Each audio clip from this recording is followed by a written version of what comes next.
মামা, জানি ছেলেটা আমার অনেকদিন ধরে পছন্দ করে, কিন্তু ওর সাথে প্রেম করবে কে?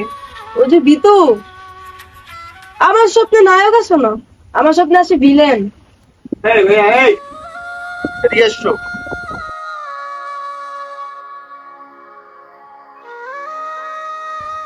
মামা চল, আরে নিয়ে নিচে যেয়ে কথা বলি। কিরে, তুই কি আমার সত্যিকার ভালোবাসো? হ্যাঁ, সত্যি ভালোবাসি। আর তুই আমার জন্য কি করতে পারবি? ভালোবাসার দিক দিয়ে আমি সবকিছু করতে পারি। তাই পারবি আমার জন্য সবকিছু করতে? তাহলে যা, তুই ছাদ থেকে আজকে লাভ দে। কেন ছাদ থেকে লাভ দেবো কেন? আমি যদি ছাদ থেকে লাভ দিই তাহলে তো আমার ভালোবাসবে কি? আমার শালার মাথায় তোমার আছে। শোন, তুই আমার একটা কাজ করে দিতে পারবি? ওইখানে একটা ছেলে আছে, রকি, তুই এই ক্যাম্পাসে নতুন, তুই চিনবি না, তাকে যাইয়া এই কাগজটা দিবি।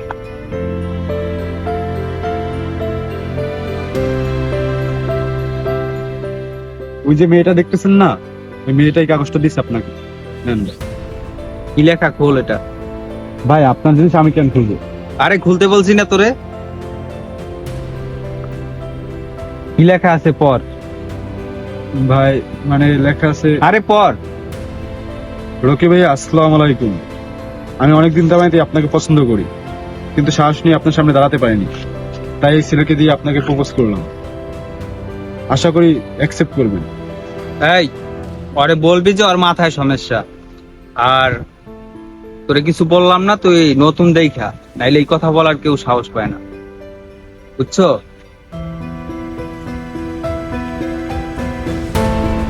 এই নাও।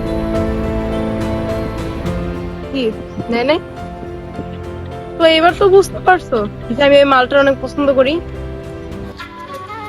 পছন্দ করা আর ভালোবাসা এক না। পছন্দ কিন্তু সারা জীবন থাকে না। আমি তোমাকে ভালোবাসি, ভালোবেসে সারা জীবন থাকতে চাই। ও রে, উফ, মালটা তো জোস রে, ভালো লাগছে। শোন, তুই আজ থেকে আমাদের সাথে ক্যাম্পাসে আড্ডা দিবি, পরেরটা পরে দেখা যাবে ভাইবা। চল।